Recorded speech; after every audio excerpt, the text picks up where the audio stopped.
नमस्कार, स्वागत है आप सभी का। मैं हूं हिमांशु और आप देख रहे हैं हलचल इंडिया। बेबाक खबर तेज असर। आइए नजर डालते हैं आज की खबरों पर। कांवड़ यात्रा 2024 को सकुशल व सुविधाजनक संपन्न कराने के लिए मंडलायुक्त सहारनपुर डॉक्टर ऋषिकेश भास्कर यशोद ने जिलाधिकारी मनीष बंसल, वरिष्ठ पुलिस अधीक्षक रोहित सिंह सजवान, नगर आयुक्त संजय चौहान की उपस्थिति में कांवड़ यात्रियों की सुविधा के लिए वेब पेज लिंक और QR कोड का लोकार्पण किया। मंडलायुक्त ने बताया कि जिलाधिकारी सहारनपुर व इनकी टीम द्वारा विकसित किया गया वेब पेज लिंक व QR कोड कांवड़ यात्रियों की सुविधा के दृष्टिगत बहुत ही सराहनीय कार्य है। उन्होंने बताया कि इस लिंक को गूगल मैप से जोड़ा गया है, जिसके माध्यम से कांवड़ियों को अपने नजदीकी शौचालय, चिकित्सा शिविर, पानी व पेट्रोल स्टेशन, ढाबा एवं रेस्टोरेंट, थाना चौकी, रूट डायवर्जन, कांवड़ शिविर सहित हेल्पलाइन नंबरों की भी जानकारी श्रद्धालु को उपलब्ध कराई जाएगी। आपने अभी सुना, एक डिटेल्ड ब्रीफिंग जिलाधिकारी महोदय ने भी यहाँ पर की है और कांवड़ यात्रा में जो हमारे श्रद्धालु और यात्री आते हैं जनपद में सहारनपुर में, उनके लिए अलग अलग तरह की सुविधाएं जो है प्रशासन द्वारा मुहैया कराई जाती है, जिसमें चिकित्सा सेवाएं होती है, एम्बुलेंस की व्यवस्थाएं होती है,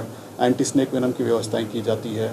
उनके विश्राम के लिए कैंप्स आयोजित किए जाते हैं। कैंप्स के साथ साथ में उनके खान पान के लिए भी व्यवस्थाएं की जाती है।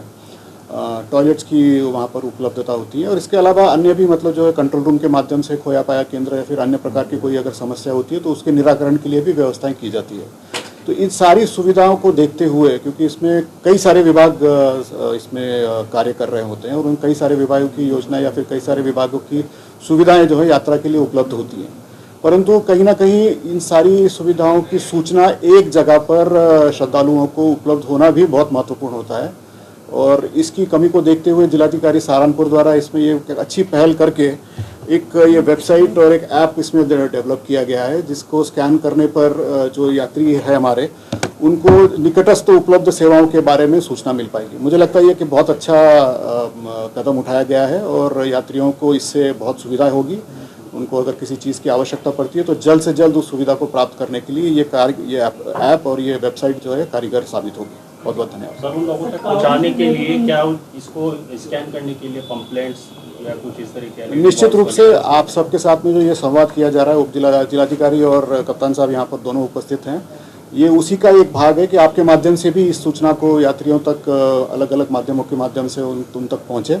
और साथ में जो ये QR कोड है, ये पैम्फलेट या फिर जो सूचना फलक होते हैं जगह जगह पर लगाए जाते हैं, हमारे कैंप्स भी होते हैं, वहाँ पर भी इसकी सूचना उपलब्ध कराई जाएगी। कांवड़ियों के लिए भी कोई गाइडलाइन जारी की गई, क्योंकि अक्सर देखा जाता है डीजे को लेकर के और जो आजादार हथियार लेकर के चलते हैं, तलवार हुआ, त्रिशूल हुआ, इसके विषय में देखिए ऑलरेडी इसके विषय में ब्रीफिंग हो चुकी है। अंतर्राज्यीय ये कोऑर्डिनेशन मीटिंग्स होती हैं, वो भी मीटिंग्स हो गई हैं और इसके लिए निश्चित रूप से कार्रवाई की जा रही है। कांवड़ियों के लिए अच्छा प्रयास है, लेकिन सवाल ये है कि सहारनपुर के लोगों के लिए प्रशासन ने क्या किया है, क्योंकि सारे रोड ब्लॉक्स रहेंगे, सिर्फ 3 क्रॉसिंग दी गई है पूरे सहारनपुर में, तो उनके लिए क्या रहेगा? अगर हॉस्पिटल की बात है, बच्चों के लिए बात है, जो सीनियर सिटीजन है उसके लिए क्या व्यवस्था की गई है? देखिए, ये वार्षिक आयोजन होता है और कांवड़ यात्रा में जो जिस तरह से भीड़ आती है वो एक समान नहीं होती है और ये बदलती रहती है, तो उसकी दृष्टिगत प्रशासन को जो भी आवश्यक कदम लेने होते हैं वो निश्चित रूप से हम लोग लेंगे। आपने कहा कि मौसम चुनौतीपूर्ण है। पिछले साल हमने देखा एक तरफ कांवड़ यात्रा चल रही थी, दूसरी तरफ पूरे सहारनपुर में बाढ़ की स्थिति थी, लोग परेशान थे, पानी था, और इस दौरान भी यही स्थिति बन रही है क्योंकि बारिश 2 दिन से लगातार हो रही है। क्या उसको लेकर कोई व्यवस्था की गई है? कोई टोल फ्री नंबर या कुछ ऐसी एप्लीकेशन बनाई गई है? नहीं, देखिए, वर्षा एक अपना अलग, बारिश जो हो रही है वो दूसरा विषय है और ये बात बड़ी इनफैक्ट सराहनीय है कि पिछले वर्ष वर्षा ज़्यादा होने के बाद भी जो है बड़ी सक्सेसफुल तरीके से कांवड़ यात्रा यहाँ पर आयोजित की गई थी, तो उसके लिए वो उस समय के प्रशासन और पुलिस की हम लोगों को सराहना करनी चाहिए। और बरसात भली हो रही होगी, वाटर लॉगिंग होता है, ये कोई नई बात नहीं है, वाटर लॉगिंग होता है, लेकिन उसमें तत्काल रूप से जो है प्रशासन की तरफ से मदद या फिर बाकी रिस्पांस दिए जाते हैं, उसकी हम लोग सुनिश्चित। वक्त हो चला है आपसे विदा लेने का। कल फिर होंगे हाजिर कुछ नई और ताज़ा खबरों के साथ। तब तक के लिए दीजिए हमें इजाजत। नमस्कार। हमारे YouTube और Facebook चैनल को फॉलो और सब्सक्राइब करना ना भूलें।